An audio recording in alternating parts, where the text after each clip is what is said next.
Hello my dear friends, welcome back to my channel High Point, and I hope all of you are doing great in your life and also you are studying UGC for UGC net consistently day by day.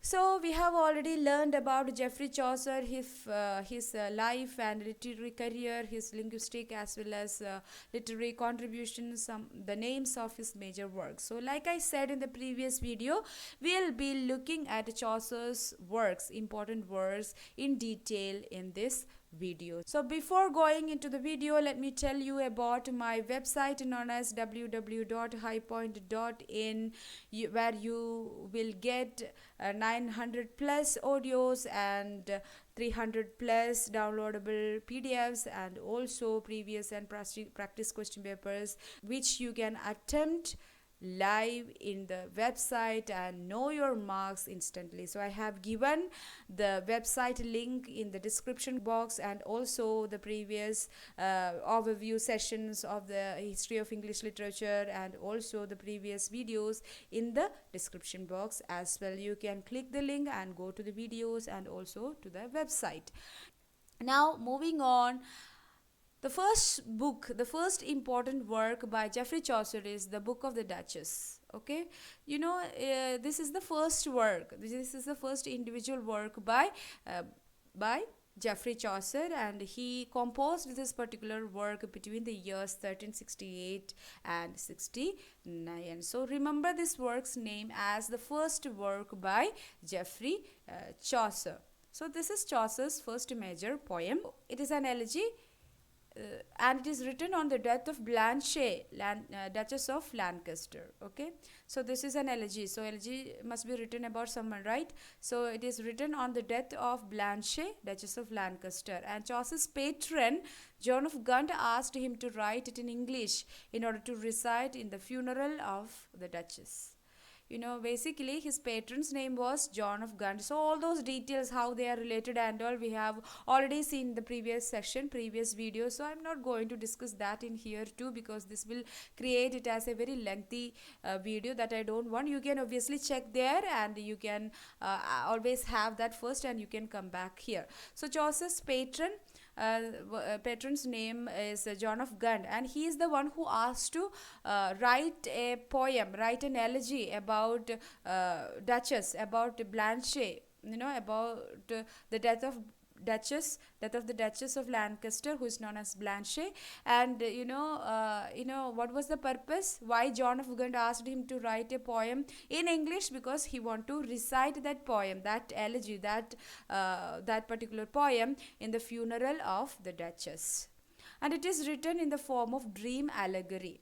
Dream allegory means what? The main character of the work will fall asleep and that person will see some dream while he is sleeping, and also the actions and events happening in the work, in the main plot of the work is actually also has another level of meaning, or another, it actually represents other things. So such works are known as allegory. Allegorically represents something. Indirectly we are actually representing some other events by telling some events happening in the works. So such works are known as allegory. We can see immense number of allegory.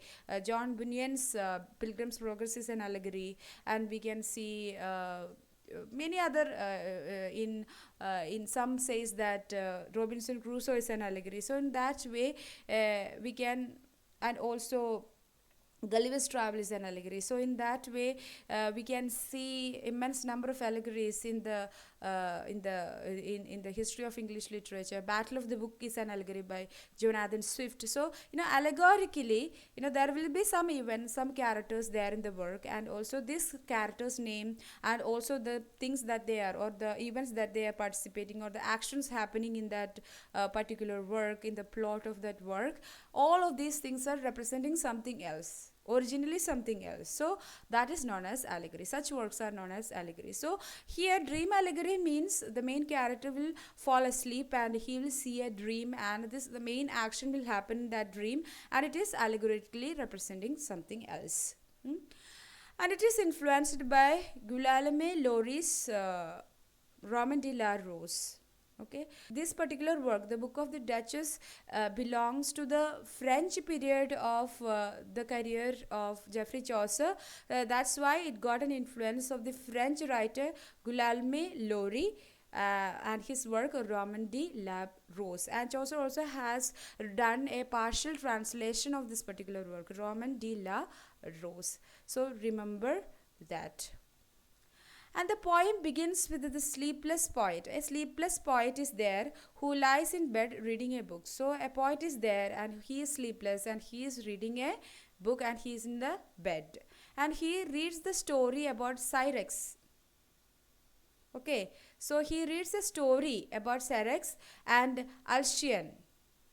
Cyrus and Alcian, about them, he is reading a story and he wanders around his thoughts. So in between he thinks about many things and he wanders around in his thoughts, and the poet gradually falls asleep and dreams a wonderful story. And in the dream he sees a man in black, who is a knight. So basically in the dream he sees a man in black and that man is a knight, and he tells about his courtship of a beautiful lady and he is now mourning of her death. So now the knight comes to this man, this person, and that knight tells about a beautiful woman that he courted once, and now he is mourning over the death of that beautiful lady. And suddenly after that the poet awakes and he decides to preserve the wonderful dream by writing a poem, and that poem is the Book of the Duchess. So the poet awakes, he decides to preserve and save the wonderful dream by writing a poem. And the poem composed of more than 1300 lines in octosyllables. So remember the form in which the particular poem has written, octosyllables, and it contains more than 1300 lines. So these are some of the major details related to the Book of the Duchess.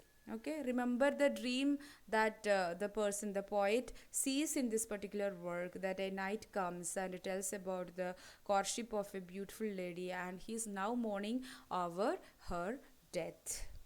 Okay, contains 1300 lines and it is in octosyllables. Okay, now the next work is The House of Fame. The House of Fame. House of Fame,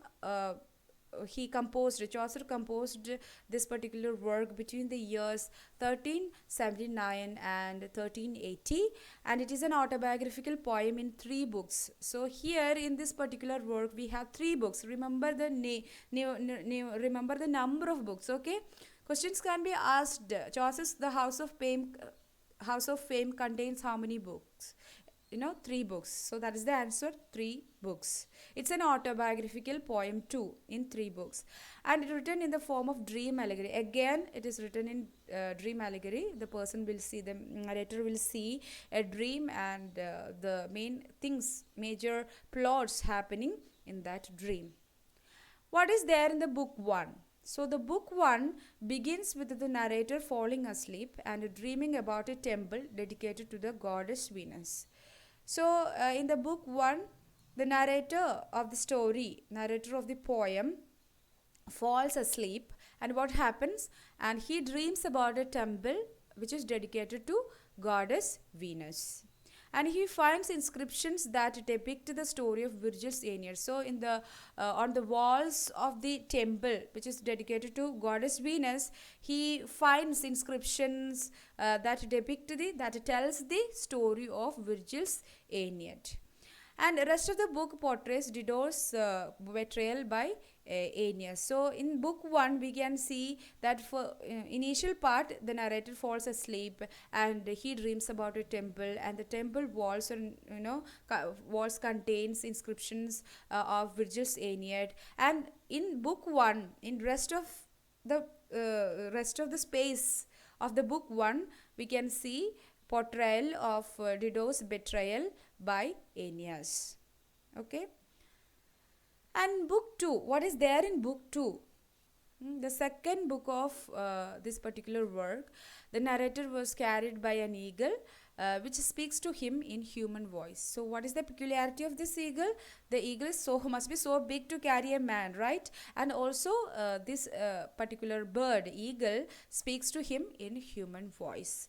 And the eagle assures him that Jove has decided to reward him by sending him to the house of fame.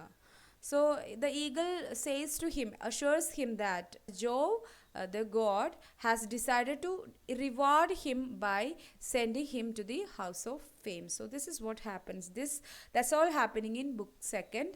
And in book 3, the narrator reaches to the house of fame and meets the goddess Fame. Okay, so in house of fame, who will be there? Goddess Fame. So in book 3, the narrator reaches to the house of fame and he meets the goddess Fame. And we can see the allegorical descriptions of the house and its inhabitants are left unfinished. So this is an unfinished work to some extent, because the allegorical inscriptions of the house and also the inhabitants, about the inhabitants, that details are left unfinished by Chaucer. And we can see influences of Boccaccio, Ovid, Virgil's Aeneid and Dante's Divine Comedy are quite visible in this the work known as House of Fame. So House of Fame belongs to his second period of his literary career, which is also known as Italian period. So that's why we could see these Italian writers' influence over this particular work, such as Boccaccio, Ovid, Virgil, Dante and all. And themes such as process of poetic creation and operations of the capricious goddess Fame. So these two are the major themes of this particular work: process of poetic creation and also the operations of the capricious goddess Fame. So please remember the 3 books that is there in the work The House of Fame, and this is the second major work by Chaucer. And in this work we can see the narrator is carried by an eagle and he also reaching the house of fame and meets goddess of fame, and this is an unfinished work to some extent. Let's see the next work. The next work is the Parliament of Fowls. The Parliament of Fowls, he composed it in 1380s, and the poem is written to celebrate the marriage of King Richard II to Anne of Bohemia in the year happened in the year 1382. So in the year 1382, King Richard II and Anne of Bohemia, they got married. So the Parliament of Fowls is all about the celebration of their marriage. So I have seen questions related to this particular detail of the poem, that in Chaucer in which of his work celebrate the marriage of King Richard II to Anne of Bohemia. So the answer must be the Parliament of Fowls. Okay. And it is written in the form of dream vision. So again, it is written in the form of dream vision in rhyme royal. So that is the form of the work. So rhyme royal is a creation, is an invention. It's a poetical invention of Chaucer himself, and he has written the Parliament of Fowls in rhyme royal. So I have seen also questions related to which are the works that Chaucer has written in rhyme royal, which are the works that he has not written in rhyme royal. So please remember that the Parliament of Fowls is written in rhyme royal, and it relies upon the beast fable tradition. So beast fable tradition means in which instead of human beings we will see animals who will be acting like human beings, and they will be talking and having actions just like we have in human world. The instead of human beings we will have we can see beasts and birds and animals there. So the such stories are known as beast fables. Generally it falls under the genre, or it falls under the category beast fable tradition. And it also presents a vision of birds gathered to choose their mates on Saint Valentine's Day. This particular work presents a vision, a kind of vision to the readers, in which birds are gathered there. Birds are gathered to choose their mates, to choose their partners, their mates on Saint Valentine's Day. And the narrator was reading Cicero's Dream of Scipio. Here also the narrator is going to fall asleep. Okay, so the narrator was reading a book known as Cicero's Dream of Scipio, and while reading it, a visionary guide appeared before him. So while he was reading this particular work, Cicero's Dream of Scipio, he happened to see a visionary guide appeared before him. So what happens next? Then the narrator is led to Venus's temple. So what happens? That particular guide leads the narrator to the Venus's temple, where a parliament of birds is being held. So where when the narrator reaches the Venus's temple, what happens? There a parliament is going on. Parliament of birds is going on. The birds conduct a debate about how to choose a mate. So what is happening there? The birds are discussing and they are having a debate about how to choose a mate. And the debate remained unresolved, so there is no proper conclusion that we could see in the work about how to choose a mate. And the final bottom line emerged was that the nobler the bird, the more formal are the rituals of courtship associated with it. So that is the bottom line, the final line that we could see as emerging in that particular work is: the nobler the bird, the more formal are the rituals of the courtship associated with it. So if you are a noble bird, then your rituals of courtship will also be more formal. So that is the final bottom line emerged in this particular work. Now let's see the next work, which is the famous Troilus and Criseyde. I think most of you have learned this particular work in your MA classes. Troilus and Criseyde. He composed this particular work between the years 1378 and 85, and this is Chaucer's longest poem, which contains lines about 8,000. Okay, it's an enormous and lengthy, very lengthy work, and this is it is written in poem, but most of the critics explain or label this particular work as a novel in verse form because of its enormity, maybe. So this is the particular work. Troilus and Criseyde is the work which is labeled as a novel in verse form. Okay, I have said already this point in the previous video. And this is Chaucer's longest poem. Troilus and Criseyde is the longest poem by Chaucer, and it contains about more than 8,000 lines. So can you imagine 8,000 lines? And it is divided into 5 books. Remember this detail, this particular information about Troilus Criseyde, divided into 5 books. This particular work is divided into 5 books. The source of the book or source of the poem, we can find Giovanni Boccaccio's Filostrato, which was composed by Boccaccio in 1330s.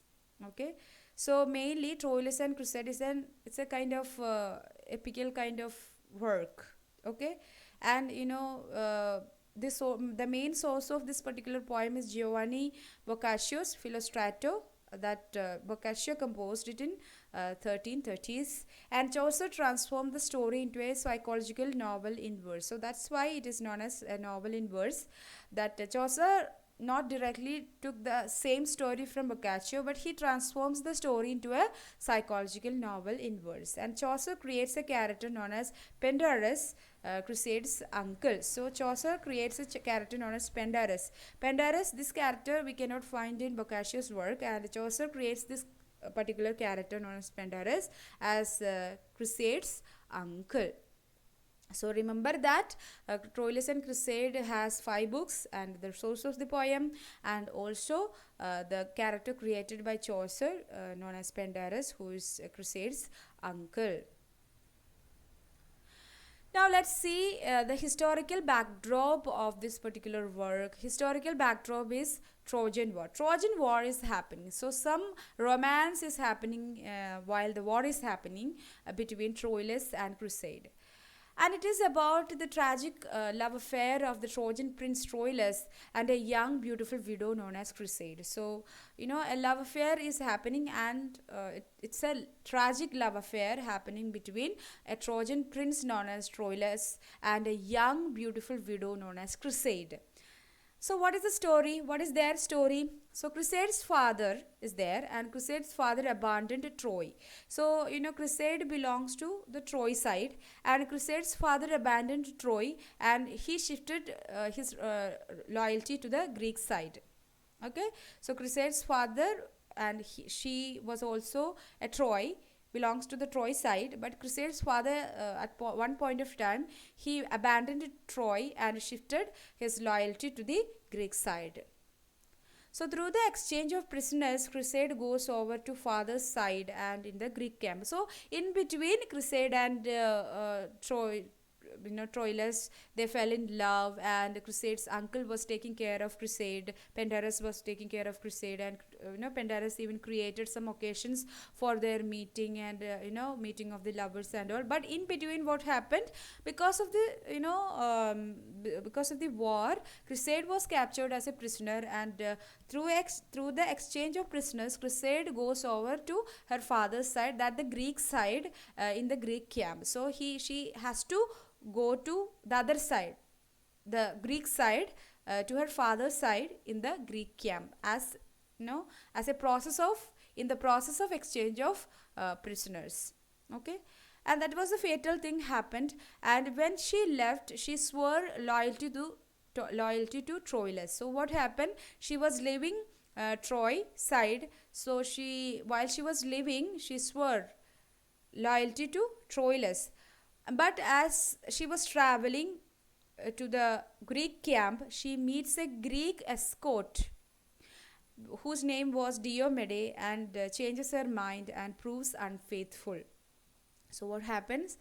So as she was traveling to Greek camp, there she met a Greek escort known as Diomede, and she changes her loyalty to Troilus, and she shifts her mind to Diomede, and she proves to be unfaithful. But because of Criseyde's change of mind and her unfaithfulness, for all these things, Chaucer does not condemn her.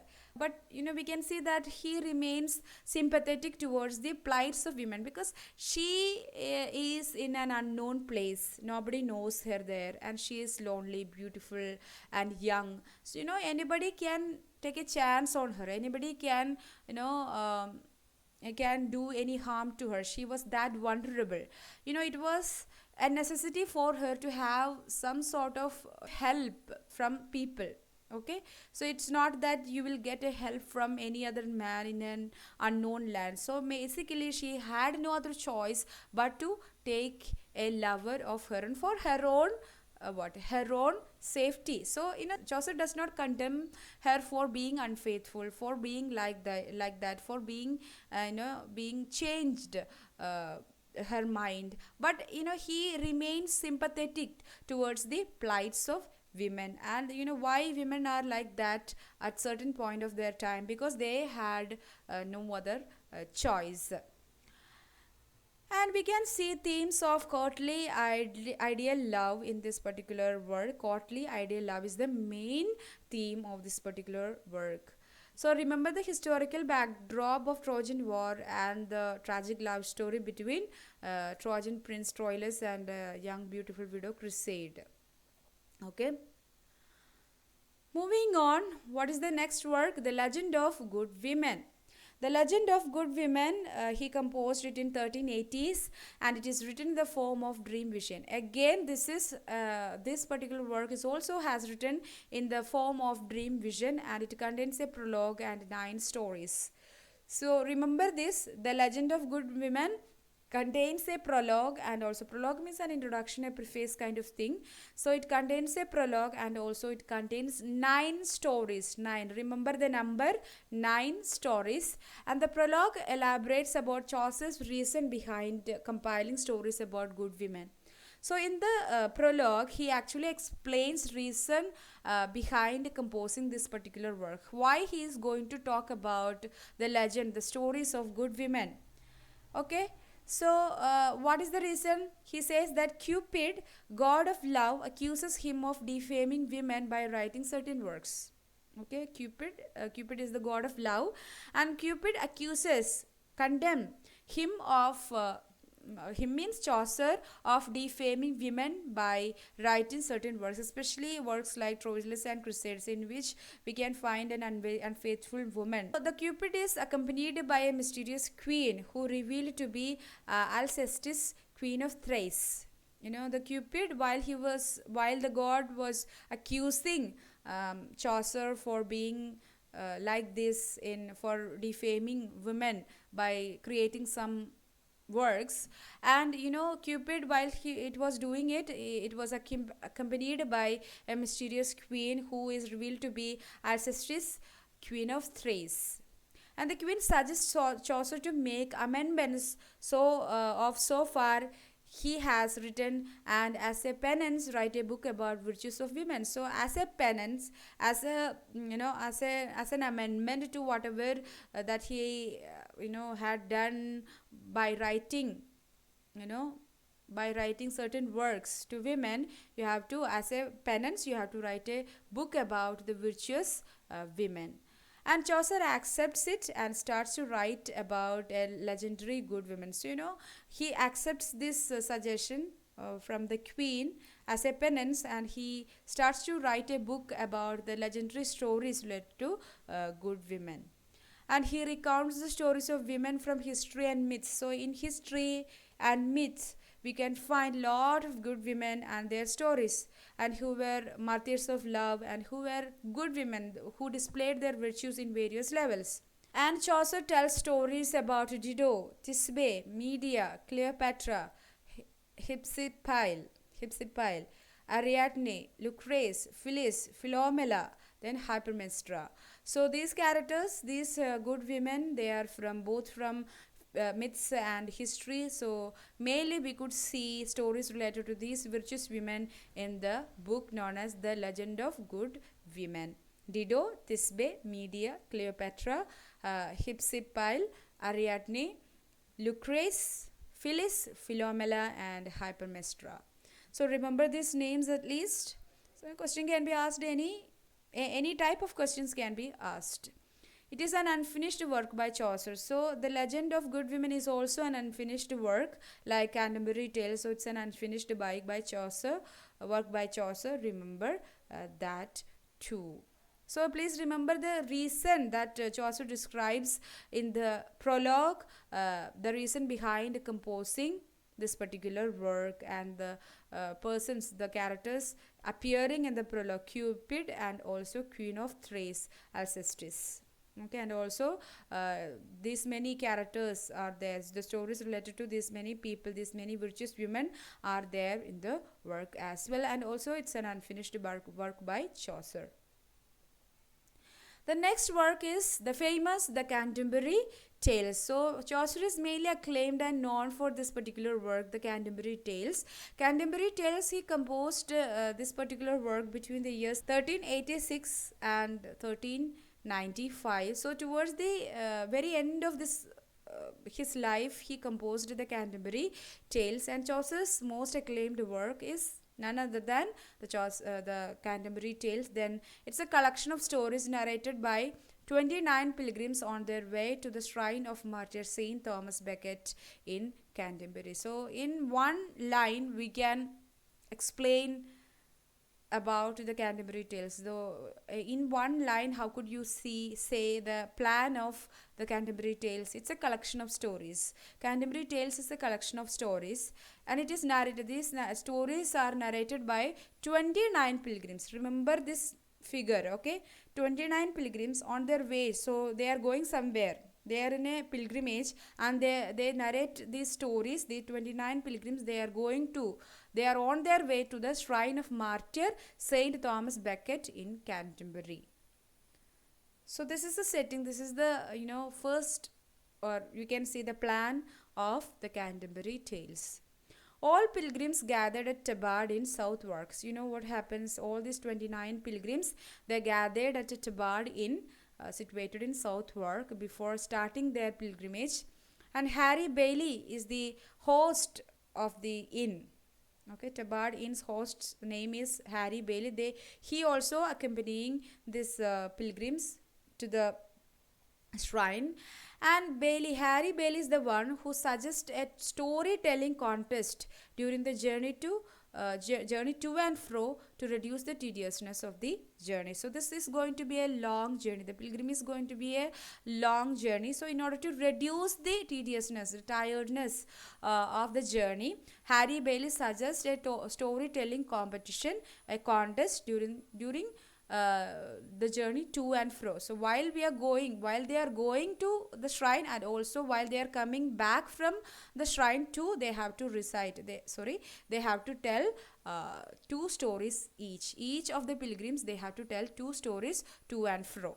So that was the plan, and this particular storytelling competition contest was suggested by the host of the inn, Tabard in Southwark, Harry Bailey. So remember his name as well. And the best storyteller will be awarded an elegant dinner at the end of the trip. The host himself becomes the judge of the contest. So originally, Chaucer's plan was that each characters will narrate four stories. Okay, to and fro, 29 characters, 29 pilgrims. They have to narrate two stories while they are going towards the shrine, and two stories while they were returning from the shrine. So in some total, each character will narrate four lines. So some total it must be 120 stories approximately, but out of this 120 stories we can only find 24 tales in the work. So out of this enormous amount of stories, 120 stories, Chaucer could only write 24 tales in the work. And the book contains a general prologue. So the Canterbury Tales, before the beginning of the story, we have a prologue. Okay, the book contains a general prologue. In that general prologue, Chaucer provides the characterization of each and every pilgrim. So he mainly talks about the characters, the pilgrims, and their appearance, their social strata, their job, the way in which they appear, the things that they have, and also many other things related to the pilgrims.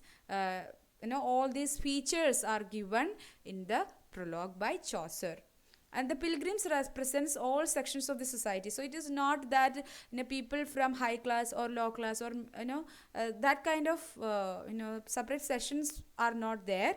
The pilgrims are represented from all the sections of the society. We can find people from all the sections of the society, the then Britain, the then England, we could see in the as a member of the pilgrims, and as a member of the group of the pilgrims. And we can see that this is really a cross section of the society. So from gentry to the humble craftsman, we could see in this particular group of pilgrims. So that's how we can see this particular group of pilgrims, that they are going to travel towards the shrine, and they are going to narrate four stories to and fro. So this represents the whole section of the society, and the stories that they are going to tell is also represents the particular session of their society, of their life.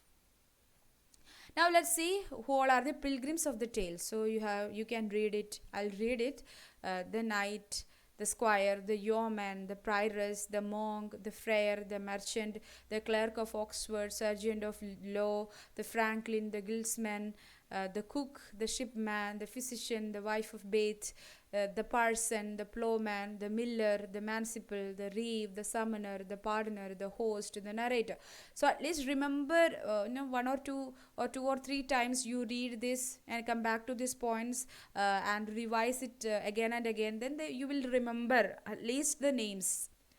Not in the particular order, but still you can remember their the names given by Chaucer in the prologue. And now we are going to see some details related to tales and their features. I'm just mentioning some of the important ones, and we will have the next video about the tales, our Canterbury Tales especially, and also the major tales too, we will have another video. So here I'm only going to mention important tales, and also there are some features. Okay, the first story in the tale in the work is the Knight's Tale. So the knight is actually narrating the first story, the Knight's Tale, which is a romance, and it is in iambic pentameter. It is written in iambic pentameter, and it tells the story of Palamon and Archite, who fell in love with King Theseus' sister-in-law Emily. Okay, Palamon and Archite, they are fighting for the hand for King Theseus' sister-in-law Emily, and their contest happened. A tournament was conducted by the king, and in which even though Archite won the battle, won the tournament, Archite dies because of some mortal wounds, and Palamon ultimately wins Emily's hand. That is the story in short.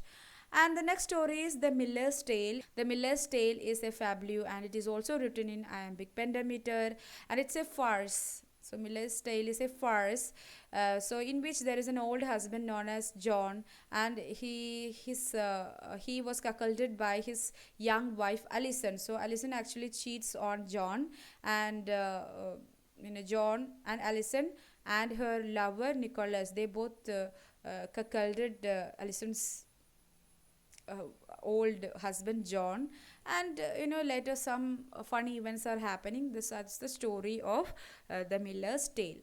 Next is the Reeve's Tale. Reeve's Tale. Reeve's Tale is also a fabulous, and it is written in rhyming couplets. Okay, not every other tale is written in the same way. Okay, not every other tale is written in iambic pentameter, but the Reeve's Tale is a fabulous, and it is written in rhyming couplets, and it tells about a tale about Simpkin, who is a miller. So Simpkin is a miller, and Simpkin is cuckolded by John and Elaine. Okay, John and Elaine, they are two clerks, and Miller was famous for stealing flour from the wheat which are given for grinding. Okay, so in order to teach him a lesson, two clerks means university students, John and Elaine, they came to Simpkin, and they cheats, and they teaches a good lesson to Simpkin. So about these important tales, we'll be discussing and learning in detail about their stories and other important factors associated features and factors associated to them in yet another video, because we cannot go on narrating the stories in this video, that because it will become too lengthy. Then next important tale is by The Wife of Bath. The Wife of Bath's Tale, which is an Arthurian romance, and it is written in iambic pentameter. So the story goes like this: there is a lusty young knight, and he rapes a beautiful maiden, and the maiden dies, and he was sentenced to death by King Arthur, but the queen interrupts and on his behalf, and she gives him a chance to save his life, and if he can find out the answer for the question, what is it that women desire the most. So he has to find a probable or a correct answer for this question: what is it that women desire the most? Okay, and he has given a period of 1 year and a day, and he can come back any time during this period and present his answer, and he wandered around the places to find a good answer for it, and finally he finds it some other old woman, and the answer is sovereignty over husband. Most of the women, they desire sovereignty over their husband. So that is the answer, and things related to there are some more details related to the story that we'll discuss later in the next video, and that is the story of Wife of Bath's Tale, and that is an Arthurian romance, and it is written in iambic pentameter. Next one is The Clerk's Tale. I'm not mentioning the tales in order. I have just picked up the important tales. Okay, don't think that this is the order of the tales in the book. Okay, The Clerk's Tale. The Clerk's Tale is a folk tale or a moral tale. It's a folk tale or a moral tale, and it has written in rhyme royal. So the Clerk's Tale is written in rhyme royal, and it is about Walter, a Marquis of Saluzzo in Italy. Walter. Walter is a Marquis of Saluzzo, and he was asked by his subjects to marry to provide an heir to the heir after him. So he decided to marry a peasant named known as Griselda, and after the marriage, when she was born, when she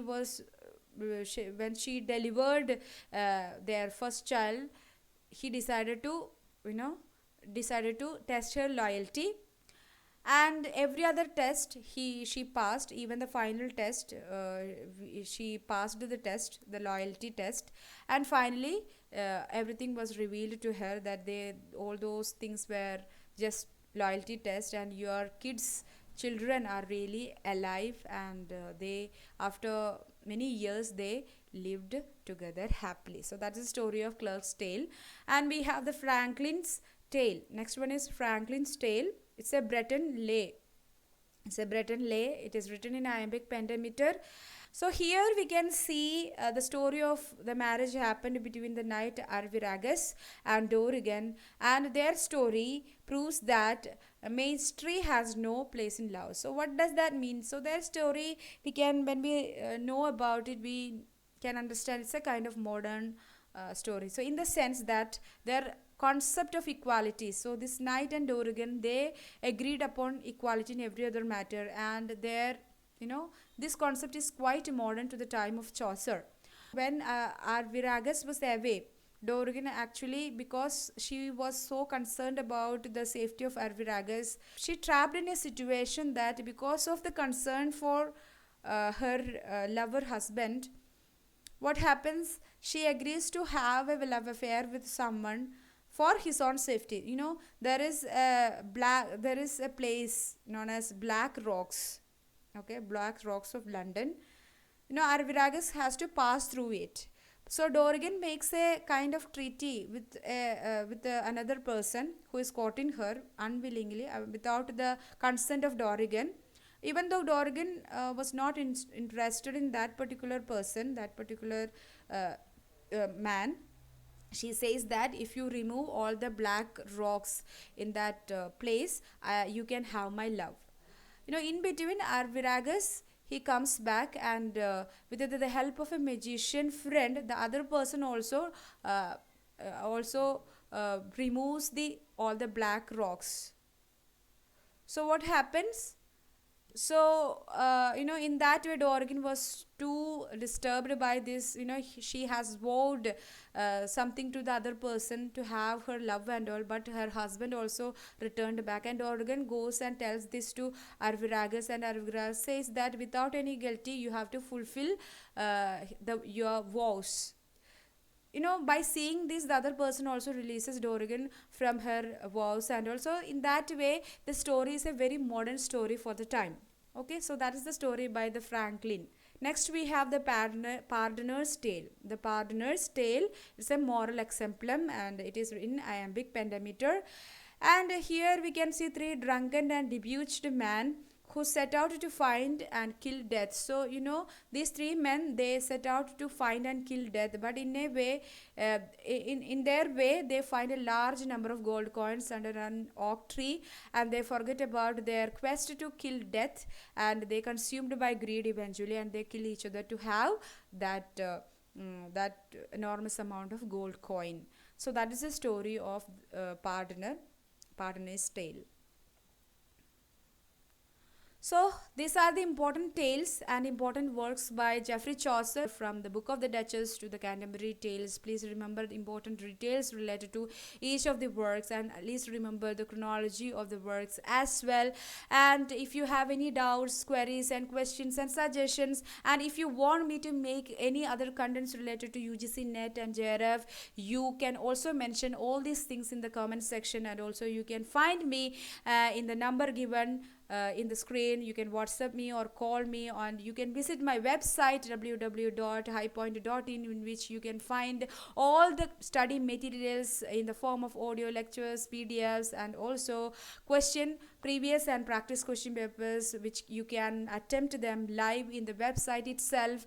And also you can email me in this given email ID to have any more queries and suggestions. Okay, so that's all about it. Let me meet you in the next video lecture, and thank you for listening to my video. If you like the video, please press the like button and also share this to your friends and family, those who are needed. So bye bye, thank you.